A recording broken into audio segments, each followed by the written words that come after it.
Alright, so with not much happening in episode 8 of Black Lightning, I combined it with my review of episode 9, which is the mid-season finale. So starting with episode 8, Khalil and Jennifer are still on the run, and Black Lightning starts off with a very explosive opening. And I have to say that this episode is very Khalil-centric, and I feel like it's time we explore a bit of who he is, what he's done in school, not paralyzed, and not with Tobias. Can we also appreciate that Khalil finally got his haircut? Hopefully it symbolizes finally getting cut away from Tobias entirely.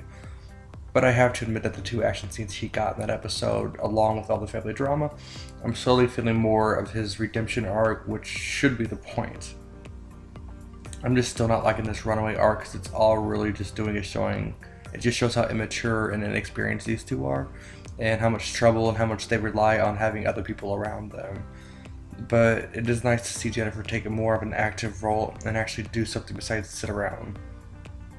But on a side note, Cutter is a Bullseye-esque character, but I'm really liking her and these other minor villains such as the Lookers coming in and out of episodes.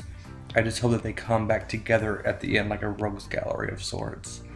But Cutter has even managed to prove herself more capable than the likes of Gamby when it comes to tracking her prey down. But ultimately, Jennifer managed to deep dig into her powers and took things a lot further than Anissa did to get a cure for Khalil. But in the end, she disappeared as well, and they're still on the run, so it's almost like the mid-season finale didn't really need to happen for them. This episode is also an exploration into Lynn, which I think she needed as well, because since her daughters have discovered her powers, she's been in the thick of it with all of them, not only with the Green Knight victims, but with her family all having the powers. It almost breaks her.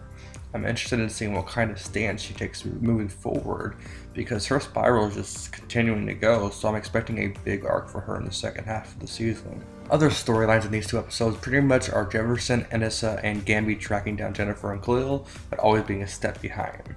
We also have the introduction of a character named Ty, who is set to work with Tobias, as well as a teleporter introduced as the cliffhanger for the first half of season 2. You can definitely see that these last 3 episodes really drug themselves out a bit more, but the first half of the season is done.